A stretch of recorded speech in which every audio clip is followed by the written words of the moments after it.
아이들의 생리적인 욕구를 충족시켜줘야 돼요. 건강하게. 중요한 건 뭐냐? 잠자는 거, 먹는 거. 그리고 이건 약간 말하는 게 금기 시대에 있는데 되게 중요한 건데, 성적인 거.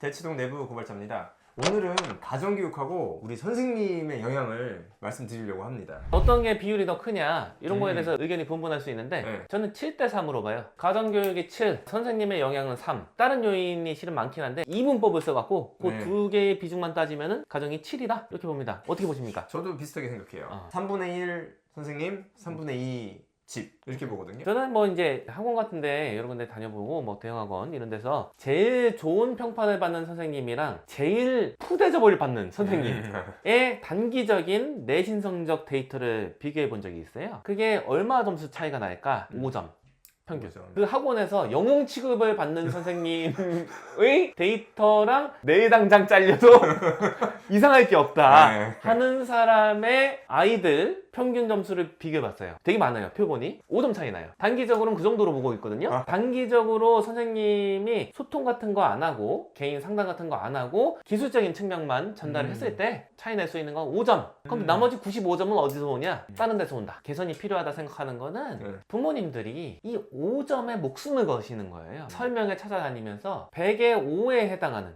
5%에 해당하는 선생님이나 학원 고르기 이런 거에만 올인을 하시는 거예요. 온 신경을. 훨씬 더 큰 학습에 영향을 미치는 요소들이 있는데 그거는 신경을 안 써요. 뭐 대표적인 거 얘기를 하면 뭐냐, 집에서 가족과의 분위기 중요해요. 집에서 맨날 부부싸움 하잖아요. 아이가 공부가 잘 안 돼요. 부부싸움도 좀 스케일 크게 하시고 가족이 흩어지냐 계속 유지가 되냐 이런 정도로 싸우거나 그런 분위기가 있다. 그러면은 집중하기가 어렵죠. 마음이 초토화되거든요. 싸움을 하더라도 우리 집안은 원래 이렇고 계속 이렇게 유지가 될 거야 하면 괜찮아요. 이건 이게 화목한 거예요. 이거는. 그렇죠. 근데 이게 가족의 구성원의 변화가 생긴다거나 이런 게 느낌이 오면은 공부는 손에 안 잡혀요. 이 우선순위가 바뀌잖아요. 이모 집에서 살아야 된다 뭐 이런 얘기 나오면은 머릿속에 공부가 들어갈 공간이 안 나와요. 이게 훨씬 중요해요. 다른 거 신경 쓰는 것보다 이런 거 먼저 챙겨야 돼요. 또 어떤 게 있냐, 대표적인 거, 아이들의 생리적인 욕구를 충족시켜줘야 돼요. 건강하게. 잠자는 거, 먹는 거.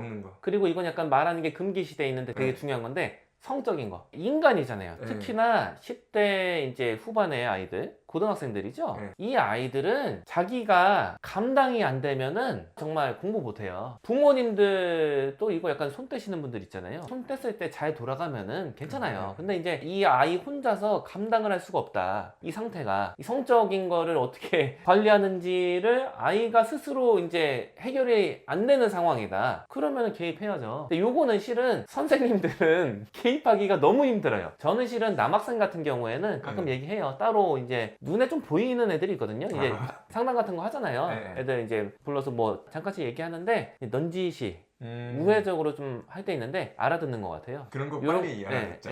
이거는 중요한 거다. 네 당장에 단어 몇 개 외우는 것보다 요거 관리를 잘하면은 학습적으로 훨씬 더 성장을 할 수 있다. 이렇게 하면 알아듣거든요. 선생님들은 이거 깊게 개입하기 좀 힘들어요. 부모님들이 해주셔야 돼요. 그런 얘기 있잖아요. 초등학교 4학년, 5학년 때까지는 공부를 정말 열심히 하고 학습 태도도 좋고 말도 잘 듣고 천재인 것 같죠. 그런 아이들이 있어요. 근데 중학교 딱 들어가거나 초등학교 한 6학년 되면 그때부터 이상해졌다. 뭐 남학생이든 여학생이든 이게 왜 이러냐. 많은 부분이 요 부분이에요. 이게 현실적이잖아요. 이걸 왜 언급을 안 하냐. 적어도 집에서는 이거를 해줘야죠. 저는 뭐 구체적인 얘기는 안 하지만은 이런 얘기는 해요. 우리 학생들이 겪고 있는 이런 힘든 욕구라든가 하고 싶은 것들, 이렇게 하고 싶은 욕구가 없어지지 않는다. 계속 지속된다. 이게 잘못 생각하는 아이들이 있어요. 일정 시간이 지나면 이 고통이 사라지겠지. 이게 아니잖아요. 아니죠. 계속 지속되고 꼭 뭐 성욕에 한정된 건 아니지만 여러 가지 우리가 원하는 것들이 나이가 들면 더 많아지고, 그거 이제 욕구 충족이 안 되니까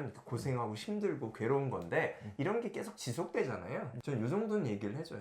이게 계속 지속이 되니까 너무 급하게 생각하지 마라. 이런 거는 관리해줘야 되고, 잠을 줄여가면서 공부해야 된다. 너 지금 고등학생인데 몇 시간 자는 거야? 6시간은 넘게 간다고? 이거 말이 안 되잖아. 이렇게 하시는 분들도 있더라고요. 6시간 이상 안 자고 장기간 공부하면은 아이들이 대체로 망가져요. 저는 요거를 굉장히 실은 많이 봤는데 잠을 좀 덜 자도 되는 사람들이 있다고 해요. 요거는 굉장히 소수예요, 실은. 네네네. 일반적인 사람은 그렇지가 않아요. 네, 맞아요. 잠을 6시간 미만으로 자는 거를 오랫동안 하면은 공부 효율이 굉장히 떨어지고 다른 걸 하다가 졸고 이렇게 됐거든요. 요거는 더 안 좋다. 그리고 영양 같은 거 상태도 실은 중요해요. 대부분의 가정에서는 잘 해주시더라고요. 네네네. 요거는 체킹을 해야 된다.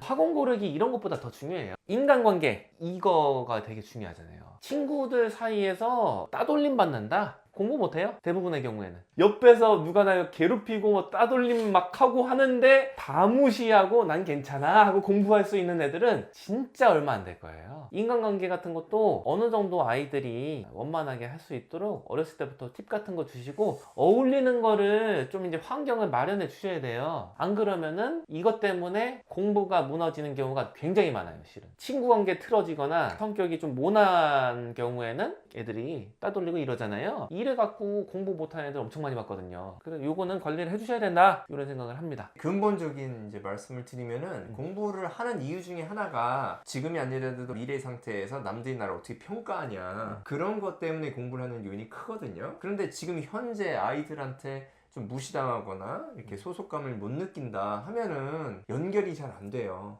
공부가 그렇게 중요하게 여겨지지가 않죠. 저는 이런 건 좀 빨리 캐치하는 편인데 이거를 어느 정도까지는 조정을 해주죠. 그러면은 그런 학생들은 믿고 따라요. 공부하는 부분도 어떻게 보면 이제 약간 해소가 된 거기도 하고 네. 사회적인 욕구가 이게 한계가 분명히 있어요. 집에서 하는 게 더 중요하죠. 너무나 중요합니다. 이 사회적인 요소. 그리고 이제 남학생의 경우에 특히 그런데 운동을 안 하고 공부만 하잖아요. 상당수의 애들은 어딘지 모르게 찌뿌둥하고 스트레스가 쌓여요. 이거 해줘야 돼요. 이 공부를 진짜 잘하는 사람들, 흔히 말하는 뭐 메타인지가 좋다 하는 사람들은 이거를 이미 알고 있어요. 그래서 운동을 하면서 공부를 해요. 의식적으로라도 운동하는 시간을 만들어요. 단순하게 보면은 운동을 하게 되면은 공부할 시간을 뺏기는 거니까 시간 아깝다 이렇게 생각할 수 있는데 대부분의 경우에는 그렇지 않아요. 운동을 하면서 공부하는 게 절대적인 공부에 투자하는 시간 자체는 적을 수 있어도 효율은 더 높아요. 특히 남학생인 경우에는 해줘야 돼요. 아이들은 인지를 못하고 있어요, 이거에 대해서. 그러니까 어렸을 때는 놀면서 이렇게 하잖아요. 뛰어놀면서 공부하고 같이 하니까 쾌활하고 에너지 있고 이러다가 어느 순간 보면 얘는 왜 이렇게 쪄들어 있냐 이렇게 돼 있는 애들이 있는데 얘기 나눠보면은 어렸을 때는 얼음땡 하면서라도 운동했던 거가 줄어들고 따로 뭐 농구 같은 것도 안 하고 이러니까 영향이 있는 거죠. 요거를 체킹해 주셔야 돼요. 네네. 일반적으로는 뭐 일주일에 한 3번 정도 아니면 2번 정도라도 약간은 운동량이 있는 운동을 하는 게 좋아요. 숨이 좀 차는 그런 정도의 운동을 하는 게 좋다. 연구 결과도 많이 나와 있습니다. 또 어떤 거가 이제 공부에 영향 많이 미친다고 보십니까? 일정 부분은 책임이다. 이건 학원 선생님 뭐 학교 선생님도 다 중요하지만은 더 큰 부분이 70% 정도의 부분이 가족, 여기서 이제 파생되는 좋은 영향 나쁜 영향에 의한 건데 공부에 미친 영향이 이 요인을 자꾸 다른 데서 찾으려고 하시는 분들이 봐요. 저는 부모님들 중에 분명히 어느 정도는 인지하고 계세요. 이런 이유 때문에 아이가 공부가 힘들어, 가정의 어떤 요소 때문에. 그럼 그거를 이제 바꾸는 게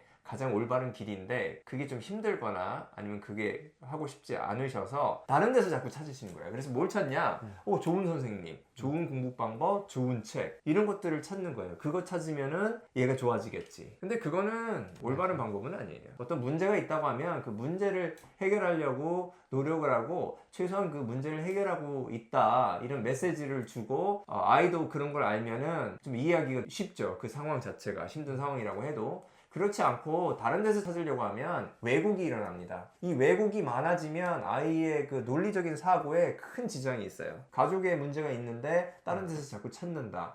아이는 경험을 하죠. 몇 번 경험을 하는데 엄마가 하라니까 부모님이 하라니까 해보는데 이게 잘 안 될 가능성이 높죠. 이거 몇 번 경험하면 이거 안 되는 것 같은데 근데 해야 돼요. 그러면은 머릿속이 괴로우니까 이거를 왜곡적으로 생각하게 돼요. 시간이 지나면 그 상황을 저희가 극복하려고 이게 고착화가 되면은 논리적인 지문이 나오면은 이게 분석이 안 돼요. 그리고 선생님이 어떻게 논리적으로 얘기를 해주고 A가 B로 이어지니까 B를 C로 만들어주자 이게 안 돼요. 이게 왜곡이 돼 있어가지고 장기적으로는 공부를 잘할 수 있는 사다리 같은 것이 이제 또 끊어지게 되는 큰 요인이에요. 저는 이제 어린 시절에 이렇게 하나씩 짚어보면은 이런 생각을 해요. 배우는 게 좀 재밌다고 느꼈을 때가 있었거든요. 그럴 때 보면은 항상 집에 왔을 때 하교할 시간이 됐을 때 어머니께서 집에서 과일을 깎고 기다리셨어요. 막 생활이 안정되고 공부도 잘 되고 네. 이랬거든요. 근데 이제 어머니께서도 이제 그 금전적인 활동을 하시고 네. 이런 때가 있었어요. 그때는 이제 제가 집에 가면 집에 안 계시잖아요. 그때는 원인을 잘 몰랐는데 지금 생각해보면 그래요. 그때는 공부가 잘 안 됐어요. 그러니까 마음이 뭔가 불안정해요. 집중이 해야 될 때 집중력이 약해지고 뭐 이랬거든요. 확실히 영향이 있다 이렇게 봅니다. 저도 비슷한 경험인데 네. 제가 실제로 이제 공부에 도움받은 게 아버님한테 한 3시간? 평생에? 책 한 2-3시간 같이 읽어본 게 전부예요. 공부를 이래라 저렇게 해라 얘기는 한 번도 들은 적이 없어요. 공부를 잘하네 못하네 이 소리도 들은 적이 없어요. 아버님이나 사업체를 하셨는데 그 공장이었어요. 제조 공장이니까 제조 공장 옆에서 항상 살으니까 집에 오면 항상 부모님이 계세요. 아버님이 계시거나 어머님이 계시는 거예요. 그런 환경에서 있어요. 근데 뭐 사업을 하다 보면 많이 싸우고 시끄러운 일도 많았는데 저한테 도움된 거는 있어요. 항상. 학교에서 왔으니까 뭐 반기는 분위기잖아요. 네. 아들이니까 네. 그냥 옆에 앉아있으면 계속 일하시고 네. 저는 그런 분위기가 상당히 좋았구나. 뭐 학교에서 좀 힘든 일이 어렸을 때 많았는데 집에 오면은 좀 마음이 안정되고 그런 요소가 컸던 걸로 저는 봐요. 이게 너무 크다. 학원 설명회 다니시면서 어느 학원 가지? 대동소이한 데 중에서 조금 더 나은데 고르시는데 시간 투자하는 것보다는 차라리 그 시간에 집에 있어 두시면 좋아요. 인터넷 설명회 자제분이랑 같이 들으시면서 야 어디가 좋을까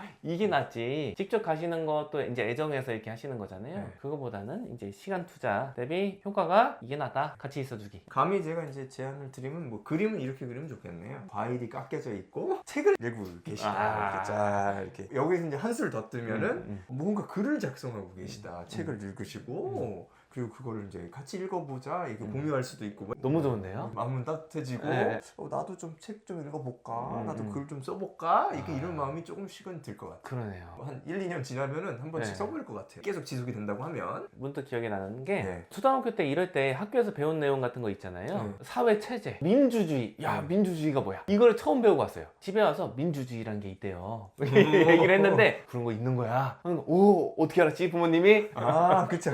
요거 얘기를 좀 이제 하는 게 깊이 있는 대화는 아니었는데 배운 거에 대해서 이야기하는 게 그렇게 재밌더라고요. 이렇게 하면은 공부가 좀 재밌어지더라고요. 이 영향을 주는 게 엄청 많아요. 예를 들어서 미디어 중독 관리해주기. 그러니까 핸드폰, 컴퓨터 이런 거 이거 조절해주는 게 공부 어느 선생님한테 들어라 보다 훨씬 날걸요? 그것도 좀 모범 보이면서 하시면은 더 잘 메시지 전달됩니다. 나도 몇 시부터는 핸드폰 안 할 거야 하고 같이 그럼 핸드폰 박스 같은 거 있거든요. 시계 달려있고 뭐 이런 거 있어요. 내 것도 같이 넣는다 이렇게 해서 같이 넣고 9시 이후에는 핸드폰 사용 안 한다 이런 거 하면은 불만이 있겠지만 엄마나 아버님도 같이 하신다 그러면은 불만이 적죠. TV도 없애버리고 다양한 게 있는데 학습 이력 같은 것도 좀 생각해 봐야 돼요. 학생들 같은 경우에는 이런 분들이 너무 많더라고요. 당장에 눈앞에 보이는 것만 갖고서 판단을 하시는데 중학교 아이만 되어도 초등 고학년만 되어도 이 아이가 덩그러니 갑자기 이 순간에 이 상태가 된 게 아니잖아요. 그 전에 다 이력이 있는 거예요. 그래서 판단을 하실 때에는 그 전의 과정은 항상 염두에 두셔야 된다. 진짜 사소한 거부터 4살 이 정도 때부터 쌓였던 게 지금의 모습이잖아요. 그거를 염두에 두고 판단을 하시고 지도를 하셔야 된다. 이외에도 뭐 체크해 보실 거는 굉장히 많습니다. 아이의 타고난 기질, 적성, 재능 이런 게 있어요. 실은 공부도 재능이 있죠. 이것도 감안을 하시고 지도를 하시는 게 좋을 것 같아요. 아이가 갖고 있는 가치관 이런 게 공부에 영향을 굉장히 많이 미친다고 저는 생각하거든요. 뭔가를 배우는 게 의미가 있다라고 아이가 가치관을 갖고 있으면은 이거에 대해서 확고한 믿음이 아이가 있으면은 스스로 상당 부분의 학습이 이루어질 거예요.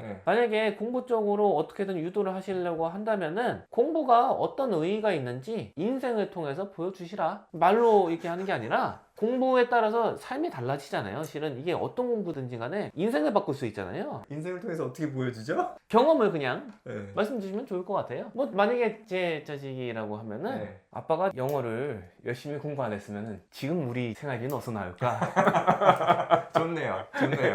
우리 이거 배달의 민족에서 이거 족발 시켜 먹을 돈 없어. 이거는 어디서 나온 거야? 아빠 공부해서 이걸로 이제 아이들 가르치면서 나오는 거잖아. 이게 거짓말 아니잖아요. 맞아요. 내가 배웠으니까 다른 친구들 이게- 가르쳐 주면서 뭔가 좋은 거를 상대방한테 전달해야지 이 돈으로 이게 환산이 되는 거잖아요. 네. 이 사회가 다 그렇잖아요. 돈이라는 게 일종의 가치를 대변하잖아요. 물건이든 아니면 네. 지식이든 전달을 하면서 네. 이렇게 오는 건데 이 지식을 전달하는 사람들이 많잖아요. 의사 같은 것도 실은 일종의 지식 전달하면서 네. 지적인 재산을 금전으로 환전하는 직업이잖아요. 이거 사실이니까 이거 알려주면 될 것 같아요. 아, 이게 맞는 얘기 같아요. 저는 이제 네. 공장에서 많이 네, 네. 잘하고 그런 거 많이 봤으니까 네. 일이 험해요. 많이 다치거든요. 부모님이 뭐 환경이 안 좋아서 교육을 많이 못 받으셨어요. 교육 못 받아서 고생한 얘기 이런 건 많이 들었거든요. 너 공부해라 이런 얘기는 못 들어봤는데 이런 걸 들으니까 아, 공부 좀 해야겠다 이런 생각이 자동으로 들더라고요. 아이들한테도 좀 얘기해주는 편이에요. 공장이나 뭐 이런 일하는 거 그 자체는 가치 있다고 보지만 험하고 힘든 요소가 많거든요. 그런 거 좀 얘기해주면 아이들이 경청을 하고 공부하려고 그러는 분위기가 생깁니다. 진심으로 확신을 갖고 있는 거, 네. 경험을 통해서 체득한 거를 딴 사람한테 얘기하면은 그거는 잘 먹히는 것 같아요. 네. 집에 책 같은 거 얼마나 배치돼 있냐, 이것도 되게 중요해요. 생각할 게 너무 많아요. 이런 거 챙기시는 게 어떤 학원에 갈지, 어떤 과외를 받을지, 어느 학교에 보낼지, 어느 선생님한테 배우게 할지보다 영향이